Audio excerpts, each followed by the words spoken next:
All right. Well, greetings, everyone.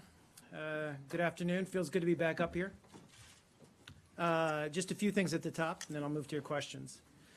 Secretary of State Rex Tillerson will travel to Japan, the Republic of Korea, and China March 15th through 19th, his first visit as Secretary of State to the East Asia and Pacific region. In each country, Secretary will meet with senior officials to discuss bilateral and multilateral issues, including strategic coordination to address the advancing nuclear and missile threat from North Korea. Obviously, given North Korea's continuing provocative behavior and actions, the U.S. is actively engaged with its partners and allies in the region to address the threat posed by North Korea's weapons programs. Secretary Tillerson will also seek to reaffirm the administration's commitment to further broaden and enhance U.S. economic and security interests in the Asia-Pacific region.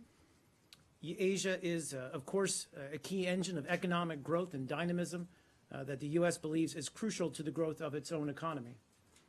This administration is also intent on pursuing a constructive relationship with China. Secretary Tillerson has already met with China's state counselor as well as its foreign minister, while remaining determined to ensuring that China abides by international rules and plays fair with respect to trade, regional issues, and, of course, human rights. Also wanted to add that the State Department welcomed the visit to Washington yesterday by UN Special Advisor to the Secretary General in Cyprus, Espen Barth Ade, to Washington. Undersecretary for Political Affairs Tom Shannon met with Special Advisor Ade yesterday and reaffirmed strong U.S. support for the Special Advisor and Cypriot-led UN-facilitated process to reunify the island as a bicommunal federation. Based on the considerable progress made by the Cypriot leaders, we believe this is the best chance in decades to achieve a lasting and comprehensive solution, and hope the leaders will return as soon as possible to the negotiating table. The United States remains prepared to offer any assistance that the leaders would consider useful.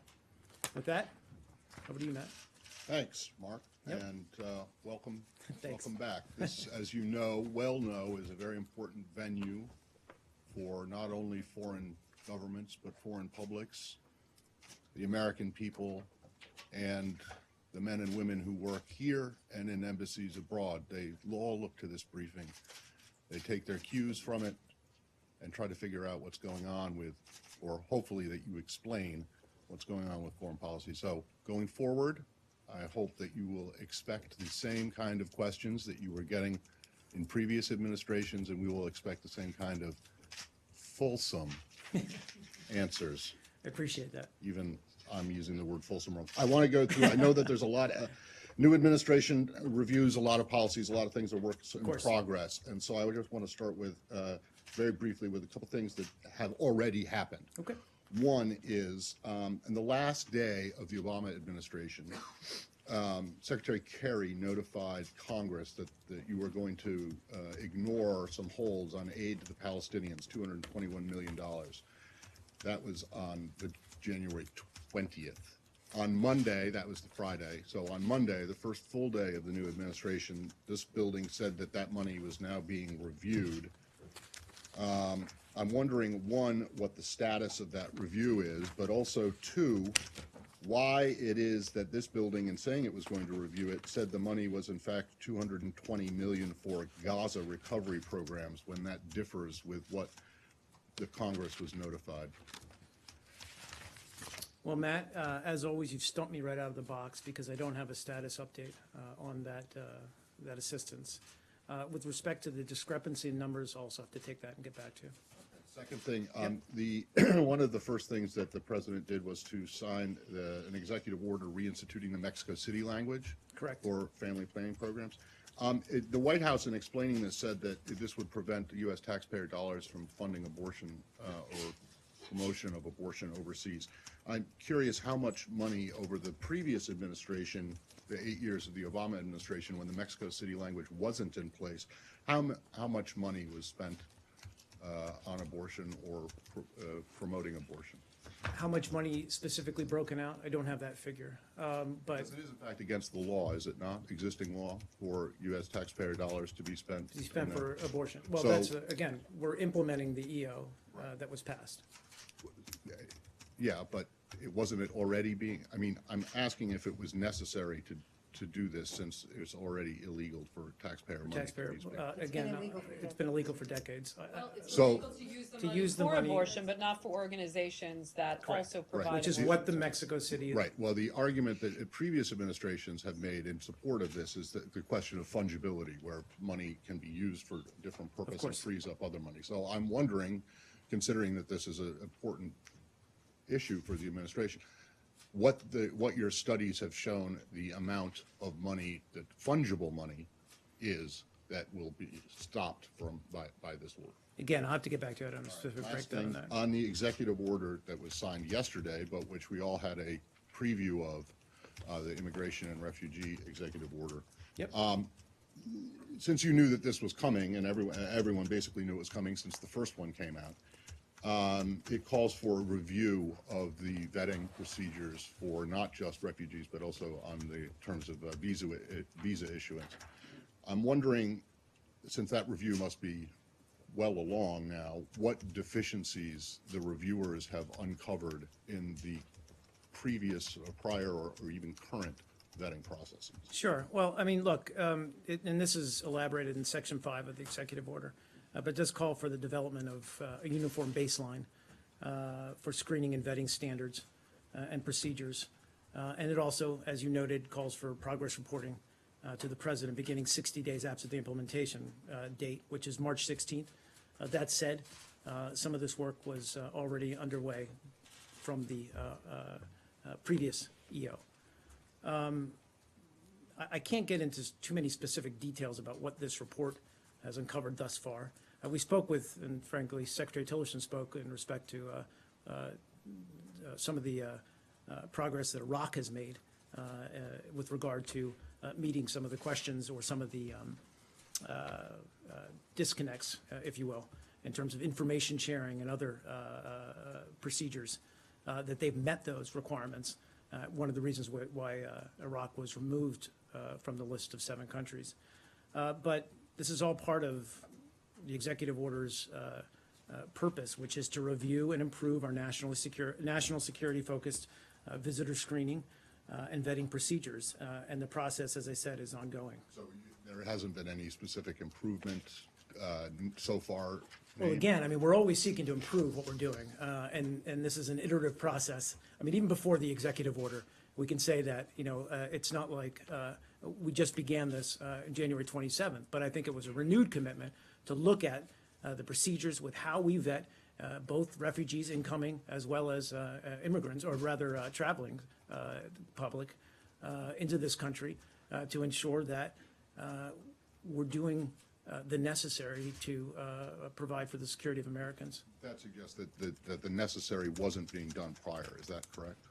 Not at all. And I think the Secretary spoke to this yesterday when he said that this is, you know, it's almost impossible, and I'm paraphrasing him, for this to be infallible, this process. But we always have to strive to do so.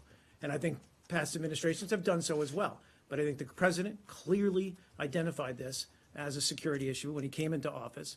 And now we reissued the executive order yesterday, or issued a new executive order yesterday. But I can assure you that this is an ongoing process. Thanks. Yeah, Andrew. Thank you, Mark. Sure. China has today warned that there will be consequences both for the United States and for South Korea from the initial stages of deployment of missile defense in South Korea. Can you respond to that? And then I want to ask you about the North Korean test and what the vulnerabilities are. Sure. I mean, in terms of, you want me to respond directly to some of China's, yeah. If you will. Of course. Look, I think we've been very clear that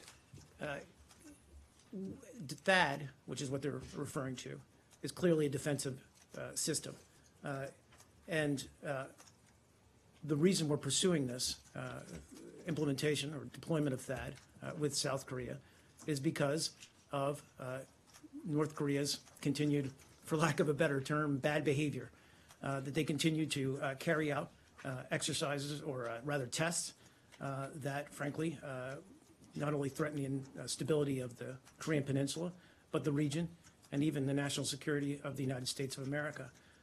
So this is not something that, as obviously we made the decision in the past week or so, this has been months in the works, and the next stage is moving forward. And for the specifics on that deployment of the THAAD system, I'd refer you to the Department of Defense. But we've been very clear in our conversations with China that this is not meant to be a threat and is not a threat to them or any other power in the region. It is a defensive system, and it is in place, or it will be in place, because of North Korea's provocative behavior.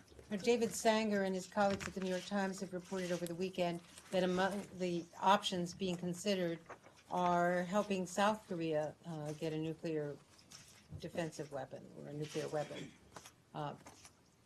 Is that one of the options being considered, and how would that make the peninsula safer? Well, again, I don't want to, certainly don't want to get into those kinds of conversations that we might be having in terms of some of the things that are outlaid in that, or laid out in that article.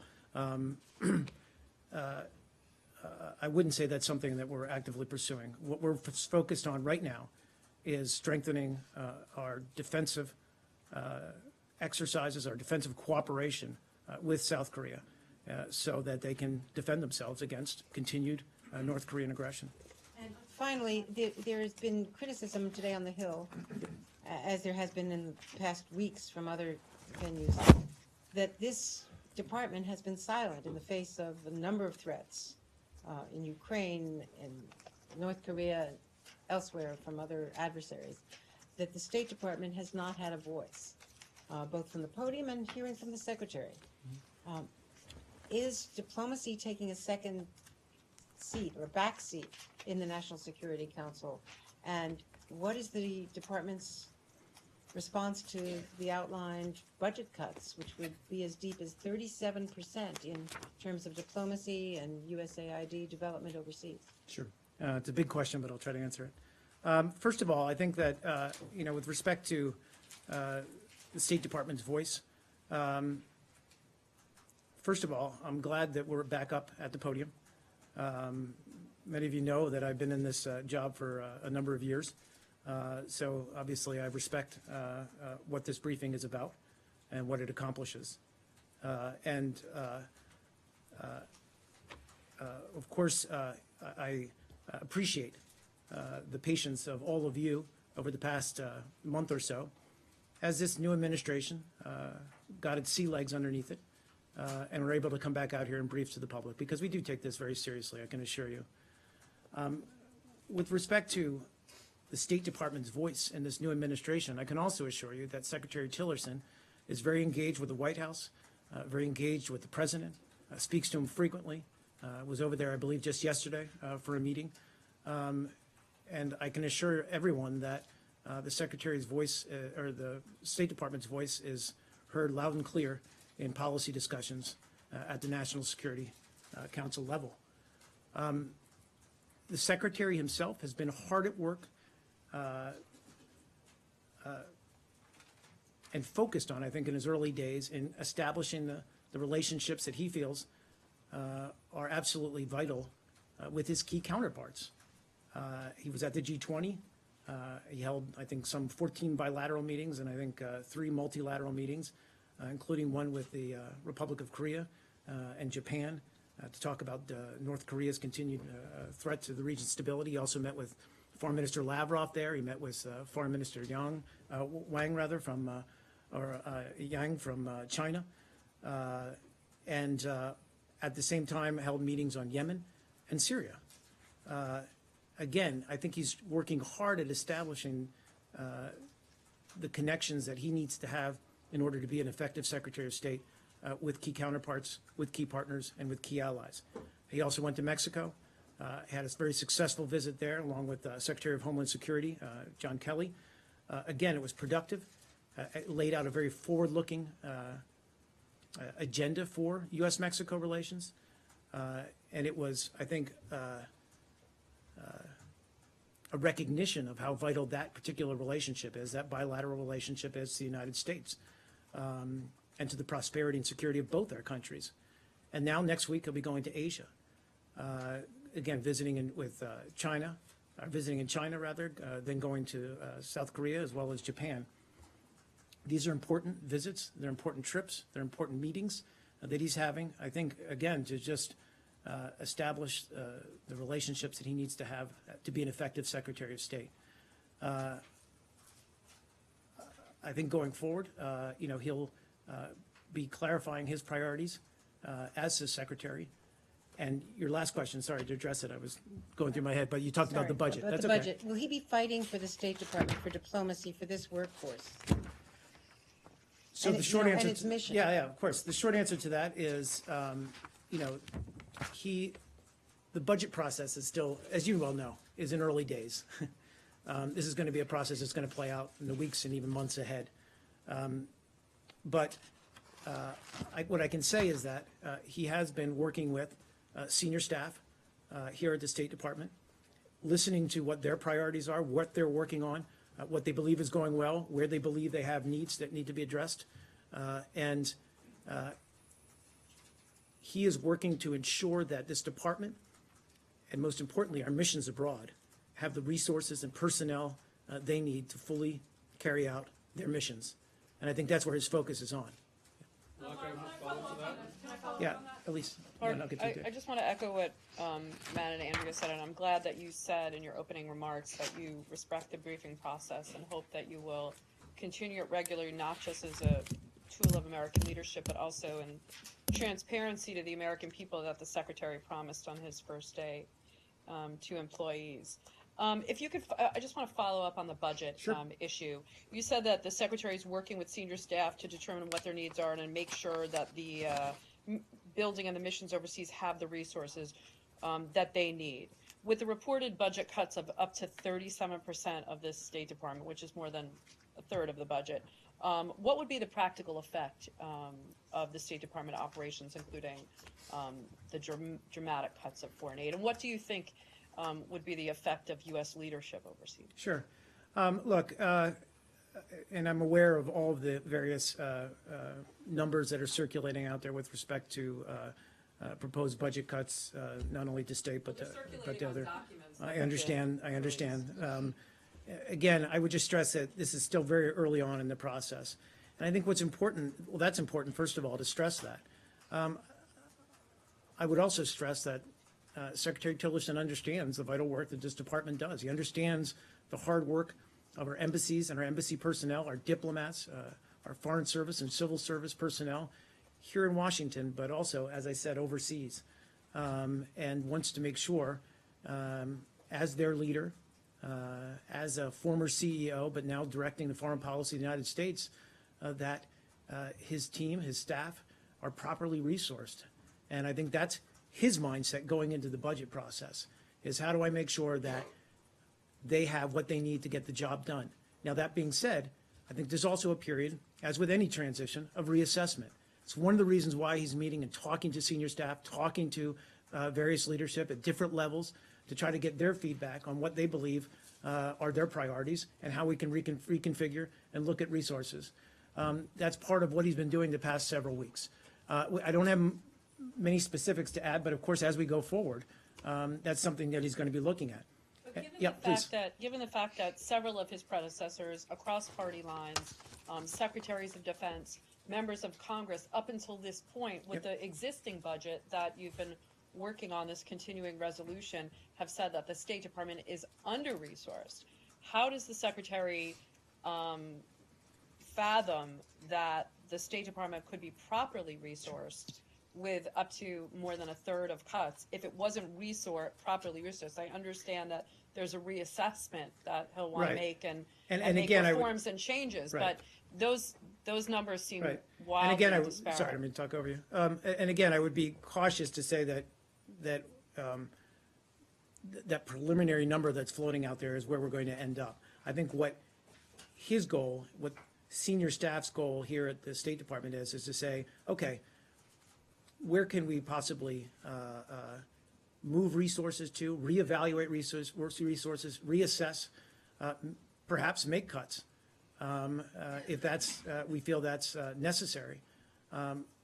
But in no way trying to limit the function or the efficacy, efficiency of this State Department.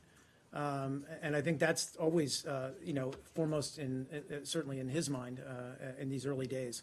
I think in terms of, we've seen the letters, we've seen the public statements by many former leaders, military, and obviously former secretaries of state with regard to the value of foreign assistance. And I think we recognize the value of foreign assistance. Again, though, I think at the beginning of a new administration, it's a chance and it's an opportunity to look at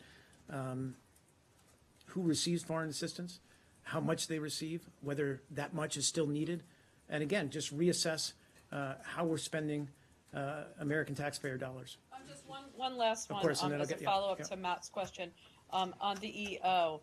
Yesterday, Secretary Kelly said that there were 14, or maybe it was this morning, It's okay. time is a continuum right now, that about 14 other countries don't have, or have questionable or insufficient vetting processes.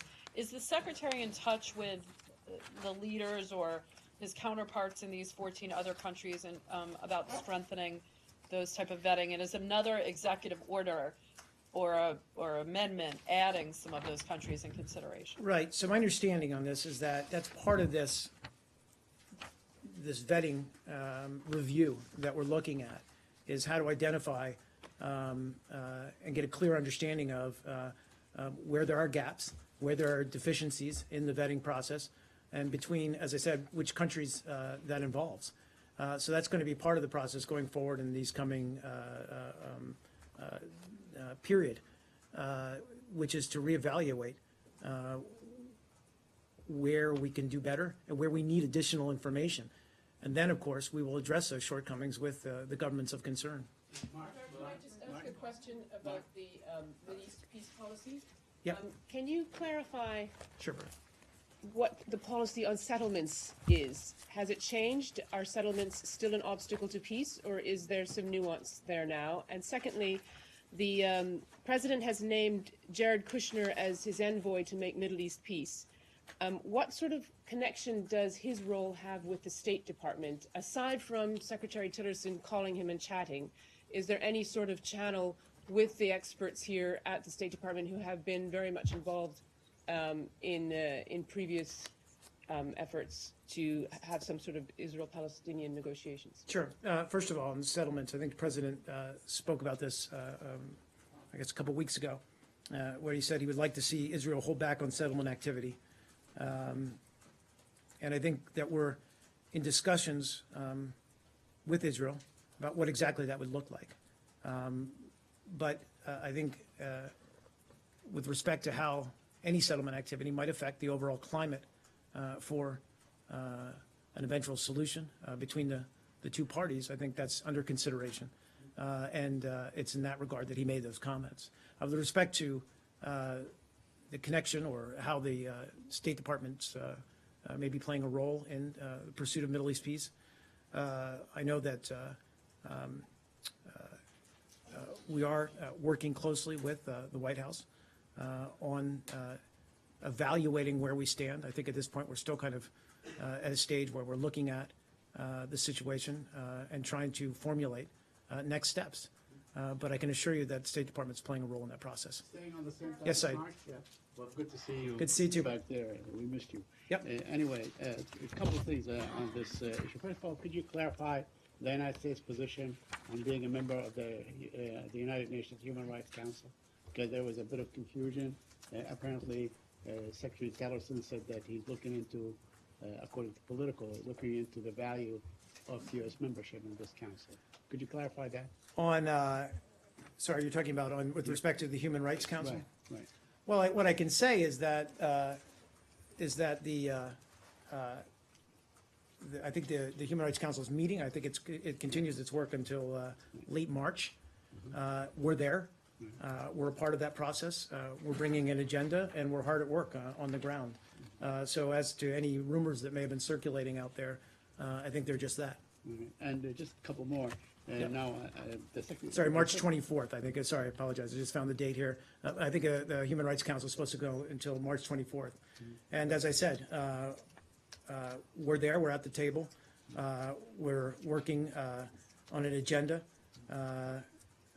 We've been elected to a 3-year term, I think back in 2016. And we're committed to human rights and fundamental freedoms and working to pursue those. Please go ahead, I'm sorry. Secretary Tillerson also, hosted the Israeli Prime Minister for dinner here on the 14th of February last month. Has he been in touch with any Palestinian leaders? Are there any plans to meet with any Palestinian leaders? I know he's planning to meet with the Israeli Defense Minister Lieberman in the near future. I apologize, you're referring to Secretary Tillerson, not to Secretary the, Tillerson, yeah. yes. I am not aware of any meetings in the immediate future, but Conversation with any of the Palestinian leadership? I'm not aware of that. He has been. I'll check on that. Sorry. Yep, please. But I can assure you that obviously Michael Ratney, who I believe is taking over that portfolio in this administration, is within the Bureau of Middle Eastern Affairs, or Near Eastern Affairs rather, is in touch with Palestinian leaders. He's not doing Syria anymore? He's doing both. He's doing both? Yes. Oh, good, because that's not too much for one person, is it? He's a dynamo. He is. On Syria, Mark, Can we go back on to Syria. that just for a minute? Let's go here and we'll work back. Thanks. Hey, yeah. So, I mean, I know that the U.S. I'm sorry, where are we? THAAD. Oh, that. Thank you. So, I mean, I know the U.S. position has always been that it's a defensive system, and the decision to start this deployment, was under the Obama administration. But since the secretary, right? That's right. Yeah. So, since the secretary is about to walk into the teeth of this in Asia next week, like, what more can you do? Can the United States do to make that position more saleable to the Chinese? Sure. I mean, they're looking at the radar, and the radar looks into their country. Why wouldn't they be concerned? Well, again, just to unpack this, China is well aware of not just our concerns. China, in fact, shares our concerns about North Korea's unlawful weapons programs, and the fact that they, as I said, represent a clear and very grave threat to the peninsula, to the region, and as well as to the United States. North Korea openly states that its ballistic missiles are intended to deliver nuclear weapons to strike cities in the United States and the Republic of Korea and Japan.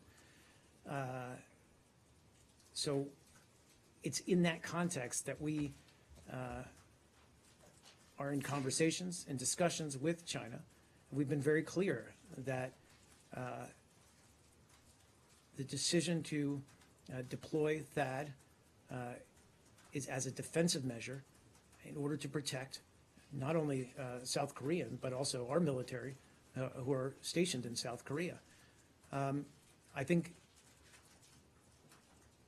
where we all have to focus on going forward, and I think a central focus of Secretary Tillerson's trip to the region should not be on the deployment of THAAD, which is frankly a response to the threat. It's the threat itself, the threat that North Korea continues to pose and has frankly only augmented in the past year to 6 months. And how do we address that threat? And I think we're looking at new initiatives, new ways to address it. I also think that, I know that, we're pressing for increased implementation of an already very stringent sanctions regime. But as we all know, and I've said many times, sanctions are only as good as how well they're implemented. And so until we have full implementation of the sanctions, we're not going to be able to apply the pressure that we feel needs to be brought to bear on North Korea. And you've seen China in recent days take some steps with respect to coal imports that reinforce or enforce those sanctions in greater detail. Does that include new sanctions? Let's go, yeah, Michelle, go ahead.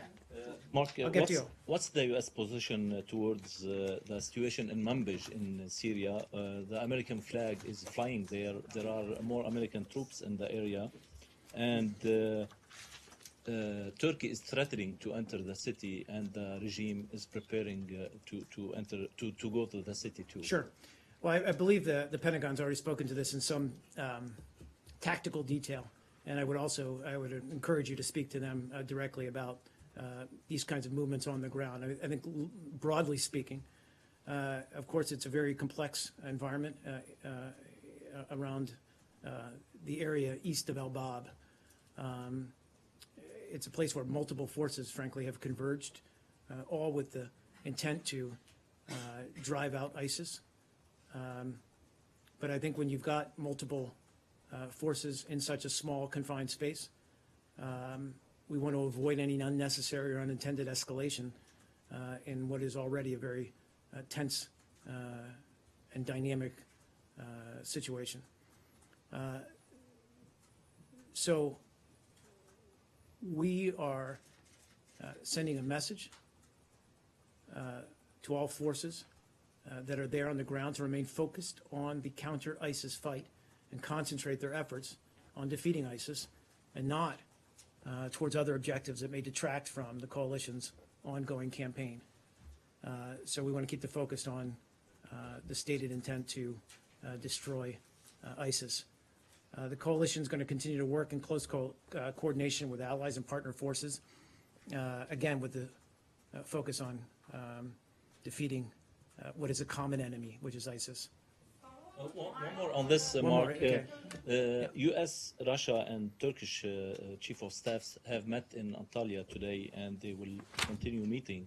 Is there a new coordination between the U.S. and Russia on the fight against ISIS and on the situation in Syria? Right, you're talking about a meeting today, not sure what the date was, but between Joint Chiefs of Staff General Dunford, and he met with Chief of Russian General Staff, as well as the Chief of the Turkish General Staff.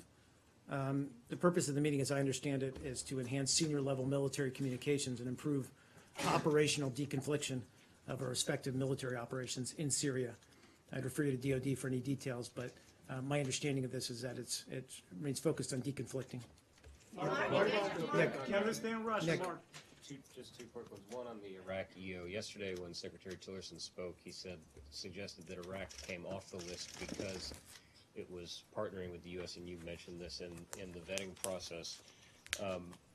Prior to that, Iraq was extremely angry about being on this list, and there was some concern that its partnership with the U.S. in the fight against ISIS might be jeopardized by its appearance on the list. So are you saying that Iraq is taken off this list only because of the vetting process, or because there were concerns that its partnership with the U.S. in the fight against ISIS would be jeopardized? Well,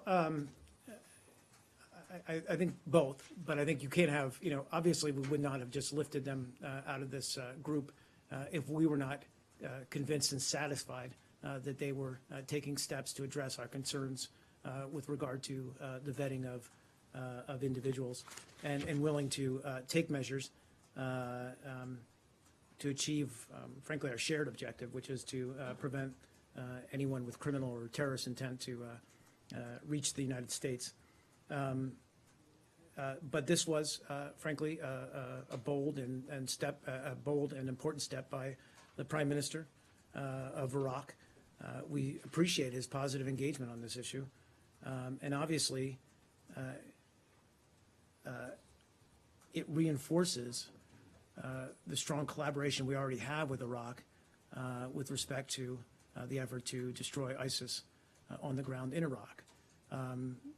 So I think it speaks to the growing ties between our two countries, the growing ability to work together on these kinds of issues, that they were able to, in fairly quick fashion, address some of the concerns we had with regard to vetting. Just one more on the budget issue. In his Senate testimony, Secretary Tillerson said that he had looked at the org charts and seen a few more dotted lines, a few boxes that. I'm sorry, what are we talking about? I missed the first part. We're on budget. Oh, got it, okay. So he had said that he'd seen a few more dotted lines and a few more boxes that had not been there previously and suggest those should be eliminated. So regardless of what the top line budget figure would be, 37% or not, does he support some form of budget cuts to this building, and does he feel that the State Department needs to be slimmed down? I think I would answer that, Nick, is that he's looking like any new leader of an organization as big as the State Department, although we're not that big in the world of federal agencies, but it's a sizable organization, is where efficiencies can be found, where there might be duplication of efforts. I mean, let's face it, the State Department operates on a fairly modest budget in the grand scheme of things. So I think, as an effective leader and manager of the State Department of U.S. foreign policy, he's looking for where efficiencies can be found and where we can, if needed, change or eliminate positions, but also focus on other priorities or focus efforts on other goals and actions that we can take in policies. John. This theme of State Department drift, it also derives from a lack of appointments. State Department? A drift, lack of vigor. I got it, sorry. It's also from a lack of appointments. There's no deputy secretary appointment, undersecretary, assistant secretaries, huge number of ambassadorial vacancies. It's led some people to believe that Tillerson doesn't have the clout to appoint his own people. Is that true? Look, John, this is, again, I think, this is where, and many of you in this room have been around. This is not your first transition, as we say, and it's not mine either.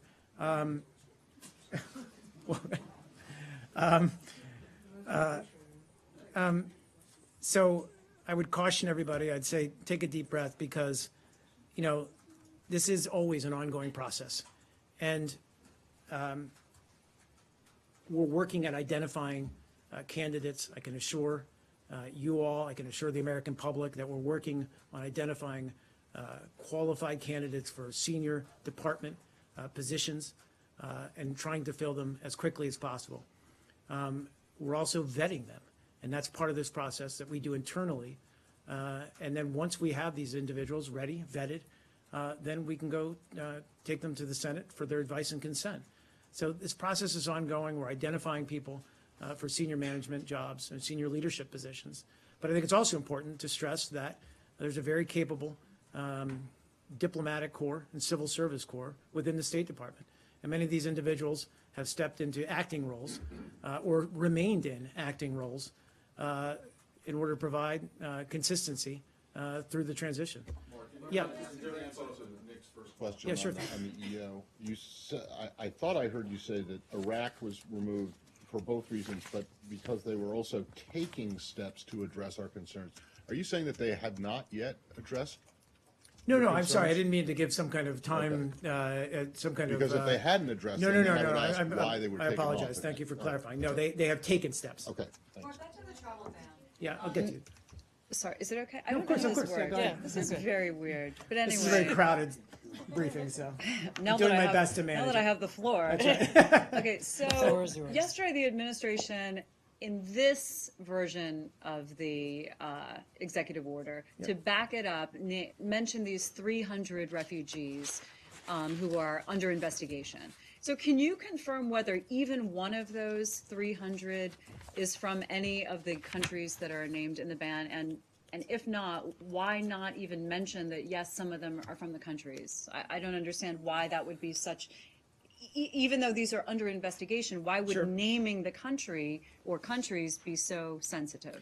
It's a valid question. A couple points to make. One is, these are individuals under active investigation by the FBI. So these are people who already have theoretically have already immigrated to the United States. So they're not on our radar, so to speak, anymore. So I can't really speak to what the FBI may be investigating, who they may be investigating, or really provide any details as to where these individuals come from. My understanding, but again, I would refer you to the FBI or to DHS for clarity, is that these were 300 individuals globally speaking, i.e. not from the 6 countries that were targeted in this particular EO. They were speaking to 300 active investigations of people who've come over as refugees. Go ahead. Thank you. I have a couple questions on the EO. So in order to be taken off this list of 6 countries whose citizens aren't really allowed to come here, they would have to provide the U.S. with, greater cooperation, greater data sharing. I'm wondering how you expect countries like Syria and Libya that are in the throes of, violent conflict and, many of their government functions really aren't functioning. How do you expect those countries to actually comply with that request? And therefore, does it amount to basically a de facto eternal ban? I have a follow-up after that. Sure. Recognizing that this is a challenge, certainly with respect to Syria, since we don't exactly have bilateral relations with the Syrian government. But with respect to Libya, there is a nascent government in Libya. We recognize, though, that the situation in both Libya and Syria is, to put it mildly, in perpetual crisis. The security situation in both those countries is dire. That's part of the reason, frankly, why, given the fact that within these areas, within these countries, rather, and their borders, we have ISIS and ISIS affiliates and Al-Qaeda affiliates operating, that we need to be especially vigilant about the individuals that we're admitting from those countries. I don't want, though, to in any way, as you say, condemn any country to perpetual travel ban. That's not what this is about. I think with respect to where we can work with the government, however early days it is with respect to Libya especially, we are going to do so with the eventual goal of trying to get the information that we feel we need in order to fully vet these individuals coming to the United States. And then I have a question specifically to Iran. So the number of people that are affected by this ban, Iranians are overly represented, you might say. I think it's something like over half of the people who would be coming from these 6 countries are actually coming from Iran, or maybe perhaps even more. Yep. This government, under both Republican and Democratic administrations, under George W. Bush and Barack Obama, has sought to engage directly with the Iranian people, kind of going around the Iranian government, which of course has a lot of enmity and animosity towards the United States or between those 2 countries. I'm wondering what you would say the message that this ban sends to the Iranian people, especially given that there isn't that kind of violent conflict that you just referred to, or the groups like ISIS or these sorts of terrorist Sure. groups active inside Iran. As you might know yourself from the 2009 protests, it was evident that many of the Iranian people disagree with the actions of their government. And so what exactly does this sort of ban achieve when it seems to be preventing Iranians who are well disposed towards the United States from coming into the United States? That's a very good question, and a couple points to make on it. First of all, is that we always need to be driven by the safety and security of the American people. That's not to say that we don't eventually want to see Iran emerge as a constructive global player, regional player.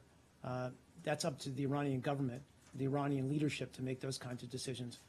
Frankly, what we've seen in the past months and year or so since they signed the nuclear agreement is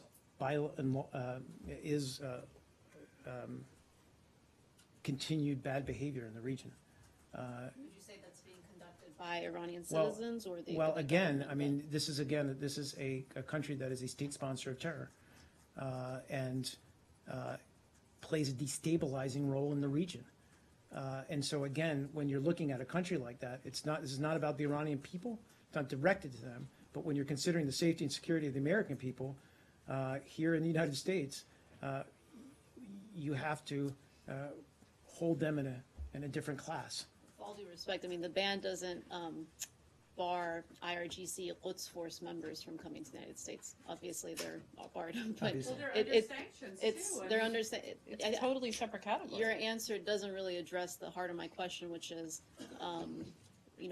banning the entire country and all of its citizens, when there is a lot of evidence that engaging with the Iranian people has been the policy of this country going back into the Yeah, but Bush I mean, my administration. answer to your question is that this is a country that has shown itself. The government has. It You doesn't, say. but I'm not saying, but it has shown itself capable of exporting terrorists and terrorism abroad. As I said, they're a state sponsor of terror. What they've done in Syria, what they've done elsewhere in the region, frankly, puts them in a class by themselves with respect to what they're capable of. This has nothing to do with those Iranians who may want to come and visit the United States to develop a better understanding of the United States or to visit relatives here. Who are now But able to. but let me be very clear about this one more time. Iran's No, not a state sponsor of terrorism anymore. what I'm That the what I'm Iranian saying people is, won't be able to come to this country. no, what I'm saying is that we have legitimate concerns about Iran's actions. I understand there's a difference between what's happening in Libya, what's happening in Syria, and what's happening in Iran. But Iran has, Mark, when Iran sponsors foreign terrorism, they use Lebanese foot soldiers. Lebanon is not on this list. They sent Hezbollah to conduct these things. So why isn't Lebanon on the list? But they've shown- Afghans Again. to Syria. again, what they have shown through their behavior is a consistent ability to create chaos, to sow chaos in the region, to create or to fund terrorist activities in the region. And it's because of that that they're under that they're in this category. Do you think the Iranian government regrets that the United States is now banning its citizens from coming to study in America and meet Americans? Do you think I that, didn't do you miss think the- do you I think missed you've the first part. struck a blow against the terror sponsoring Iranian regime by imposing this No, ban? David, let me just revisit this. My point about all of this is I understand the power of people-to-people exchanges and having Iranians come to this country and experience this country and the cultural exchange that that entails and the broader goodwill that that can build. But I think before all of that, we have to put the safety and security of the American people. And it's because of that that they've been added to this list. So- One last question, because we got a lot of questions in the room. I mean, I still don't feel like you've addressed the heart of my question.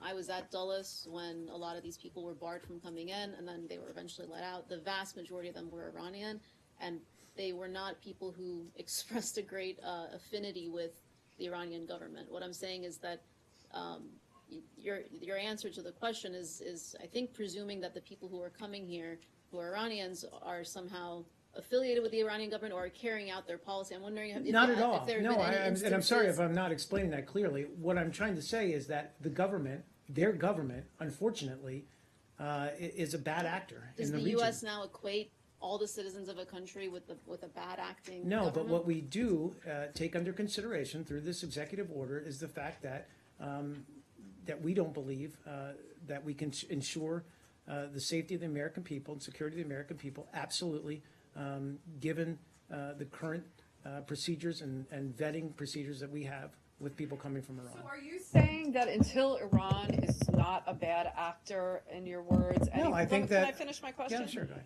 Are you saying that until Iran is not a state sponsor of terrorism or cleans up its act in the region, or you have, less fears about the actions of the Iranian government, that all of the citizens of Iran will not be able to come here? Or are you saying that they need better vetting procedures? Because they're two different things. One is vetting procedures, and one is saying it's a bad government, therefore we're not letting their citizens in.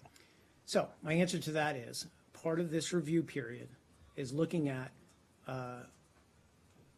where we don't have sufficient vetting procedures in place. What are those countries? And then following up on that, we'll then, where we can or able to, talk to those governments and express where there are these disconnects Are and you these willing to failings. talk to the government of Iran to help strengthen those vetting procedures? I can't speak to that at this time. There's a Homeland Security report published last week that says that extreme vetting procedures are not helpful because people do not become radicalized when they arrive here. They are radicalized years, if not decades later, which undercuts the whole premise of keeping out people from many of these countries. Well, again, I would refer you to the DHS to speak to the contents of their report and the substance of their report. I think what this EO is focused on and where the State Department is focused on in implementing this executive order is on looking at how people are vetted from given countries and whether those procedures can guarantee to the degree, recognizing that we can never have 100% guarantee, to the degree possible, that these people coming in are coming here without the intention to do harm to the American people. Do you have reports from your embassies sorry. as to how these executive orders, the first one and even the second one, are hurting the United States abroad with allies as well as? Adria, I would say that we've gotten a variety of opinions from a variety of governments, from a variety of countries about these executive orders, and not all of them negative. But I think, again, we need to start from, and as Secretary Tillerson spoke to this in his remarks yesterday, we need to start from the premise here, which is we're doing this, we're undertaking this effort in order to guarantee as much as possible the safety and security of the American people. And we hope that other governments, foreign governments, can appreciate that premise and take it under consideration. There is no underlying threat that's ever been established by any agency of this government involving these countries in particular or recent terror activities from their citizens. Again, we can go into the criteria, but it's all laid out in the EO of why these 6 specific countries were chosen to be part of this executive order. Please. Can you speak briefly about why Syria was taken off a list of being banned independently on its, like, why they're now going to not be indefinitely kept out of the U.S., Syrians? Refugees, sorry.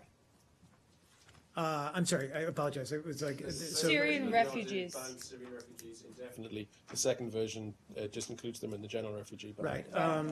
I'm frankly not certain why the rationale to shift them. Other than that, I mean, obviously, they're a segment of the refugee population that's in dire need of support. But I don't have any specifics as to why they were moved from one list to the other. I'll try to get back to you on that. Are we done with the EO? Can we move on to a different subject? And then I only have about 5 more minutes, so. Are we ready to switch to China? Are we done with it? Okay, I'll go to you and then you, Nike. Okay, Mark, on China real quickly, you mentioned that Secretary Tillerson would bring with him a message of stronger implementation of current sanctions. Is the United States willing to go beyond asking China to confront North Korea, beyond implementation or beyond sanctions? And in particular, there was a Wall Street Journal report out last week saying that the United States was putting greater weight on a military or regime change option. Is that something that the Secretary is aware of or will be discussing in China? Well, look, I don't want to get into specifics of all the options that we're looking at with respect to North Korea. How I would answer your question is that we are very concerned with the escalation of North Korea's actions, the continuing testing and augmenting of its weapons program is of great concern, and it's getting to the point where we do need to look at other alternatives, and that's part of what this trip is about.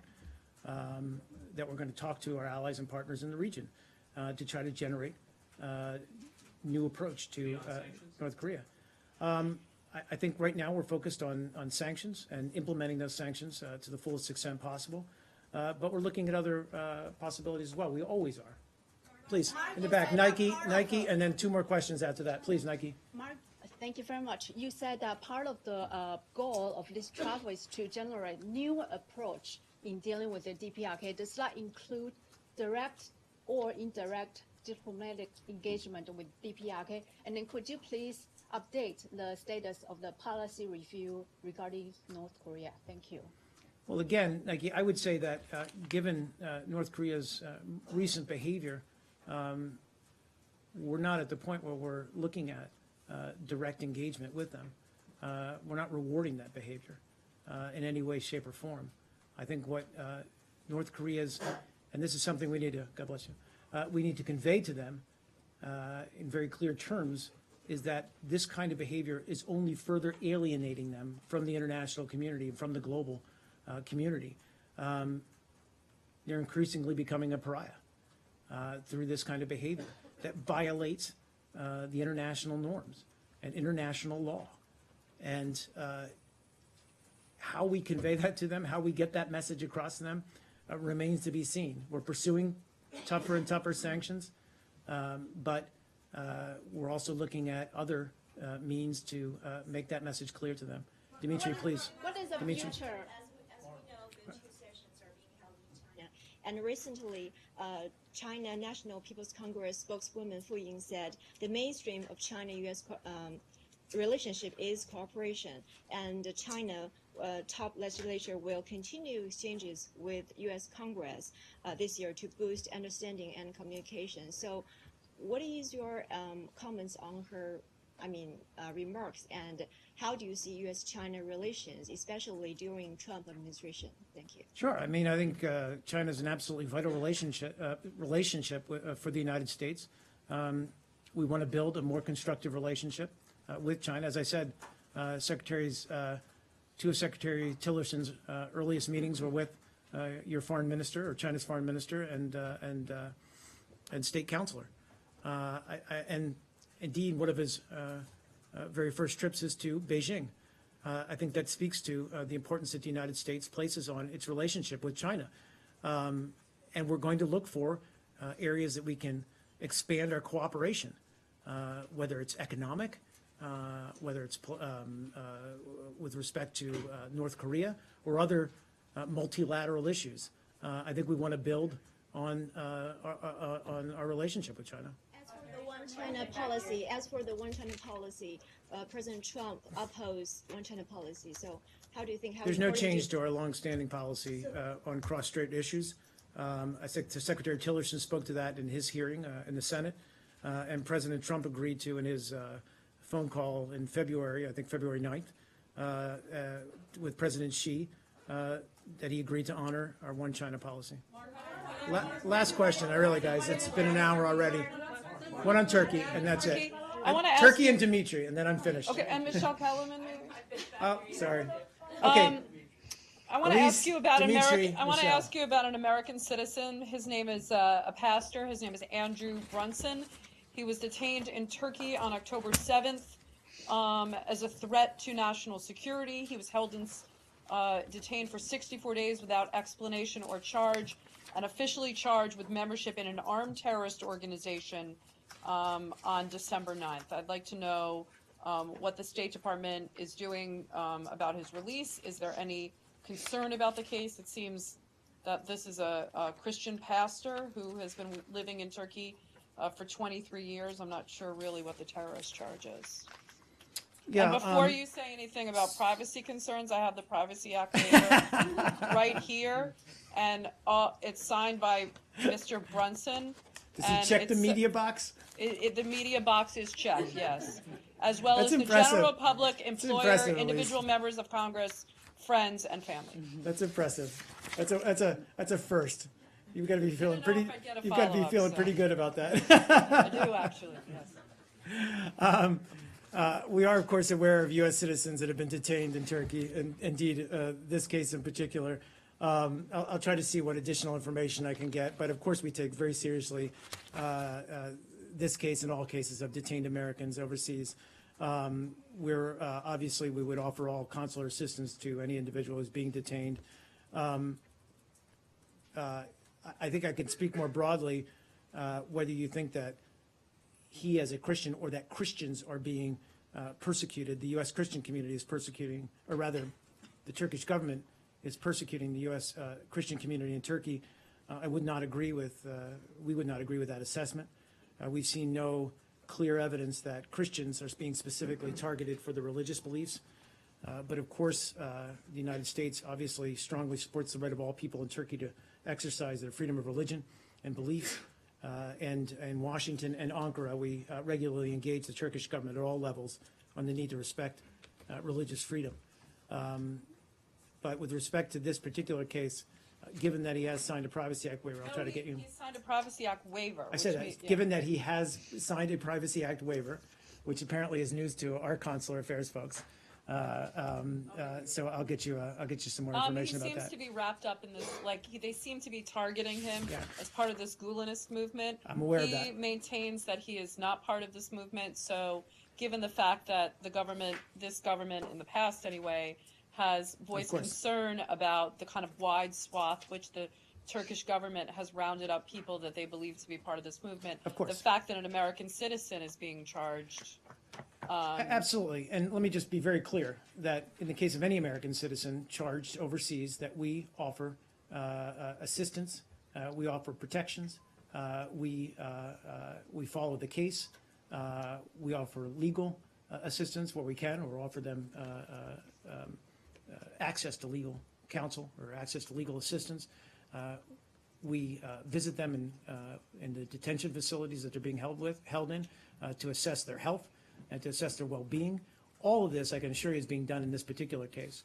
But what I don't have is a specific answer to the charges against them, and I'll try to get that for Thank you. you. Dimitri, Great to see you, sir. good to see you too, man. Welcome back. Thanks. Listen, I believe I have a very simple question. Of course. At least I believe so. Has there been a discussion between the State Department and the Russian Foreign Ministry on a possibility of Secretary Tillerson trip to Moscow, or extending an invitation to Foreign Minister Lavrov to travel here in the near future, I mean? Yeah, no, I don't have anything to announce in that regard. And I'm not aware of any travel plans at this time. And I don't mean to give you a kind of smooshy answer like that, but that's just where we stand. Instead of that, can you... Smooshy. It's a very technical term, yes. Instead of that, can you give me a readout of the Secretary Tillerson and Minister Klimkin meeting? that took Sure. place? It was of course focused on obviously domestic issues within Ukraine, but also our continued concern about compliance with Minsk. But it was a good meeting. They talked about reform efforts underway by the Ukrainian government, and they talked about, and certainly Secretary Tillerson reiterated the U.S. strong commitment to Ukraine and our commitment to ensuring that all sides fulfill their Minsk commitments, and that includes Russia. So the Ukrainian readout of this meeting says that Secretary Tillerson emphasized that the U.S. would further support Ukraine, and the U.S. sanctions against the Russian Federation will stay in force until the Minsk agreements are fully implemented, the aggression is ceased, the Donbass and the Crimea are deoccupied. Would you say that that's also accurate? I can say that indeed that with respect to the sanctions remaining in place until Russia complies,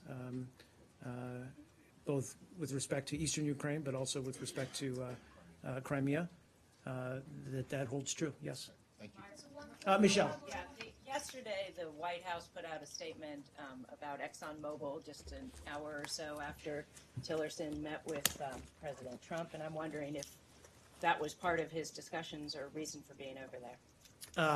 Not to my understanding at all. I believe it was to talk about foreign policy issues and not ExxonMobil. I can check, but I... Was the Secretary surprised at that? Was that coordinated? Again, I'm just not aware that he was consulted on that at all. Can you answer if I mean, if he is fully digested? yeah, I was actually going to speak to that. I mean, he is, as he made clear in his testimony to Congress, he's committed to federal ethics rules, and he's continuing to carry out and meet the terms of this agreement. So I he think he has hasn't until yet. May 2nd, I believe, to fully divest. And that's the same. Guys, last question. Quick, This yeah. is truly the last question. Yeah. I've been up here for over an hour. What are U.S. one China policy included now? I'm sorry, what's that again? What are U.S. one China policy including now? Because why I'm asking is because during Secretary Tillerson's nomination hearing, he said, I quote, "I think it's important that Taiwan knows we are going to live up to the commitment under the Taiwan Relation Act and the Sixth Issue Accord." Sixth Issue Accord normally we acknowledge is like the Sixth Assurance. I just wondering that is Sixth Assurance play any role in U.S. one China policy under Trump administration now? Well, again, I think it is the same one China policy that we had in the past. There's no change to our policy with respect to cross-strait issues.